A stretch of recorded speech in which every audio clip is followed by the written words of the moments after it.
let's start with the basics. Before we get to what is called irregular, there is regular. And before there is regular and irregular, there is migration. So migration itself is as old as man. The holy books, the Quran, the Bible, has replete narratives of migration. For the Bible, the Abrahamic movement with his brother, Lot, moved from his homeland to where God showed him. It didn't stop there. I gave you another example. Joseph moved from there to Egypt. The Joseph scenario could be seen as forced migration or irregular.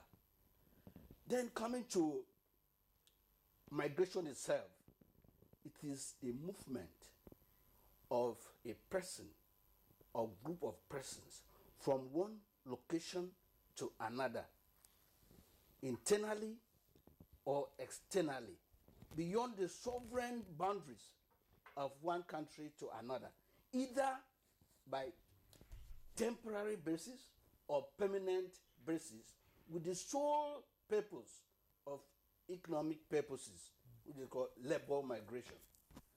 Now, irregular. By irregular, we have to take into cognizance basis factors.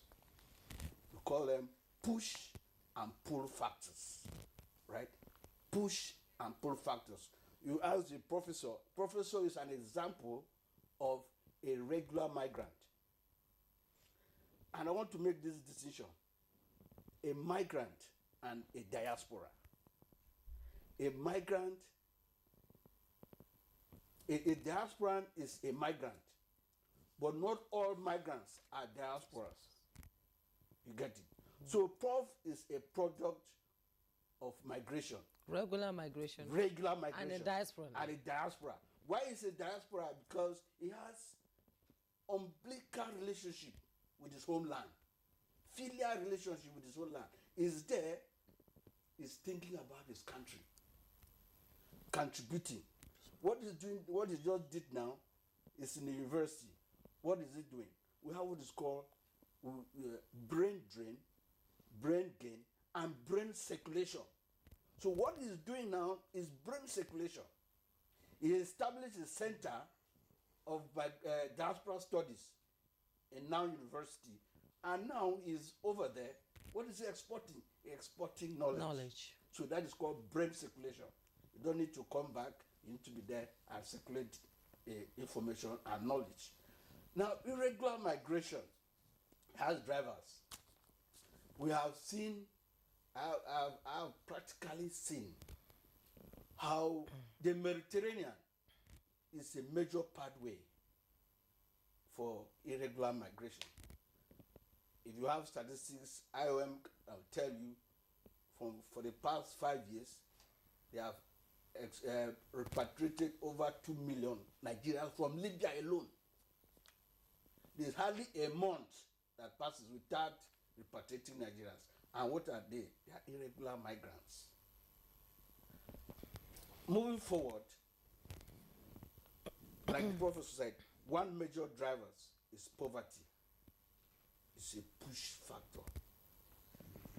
Environmental issues. It could be natural or man-made. We also have what is called chain migration.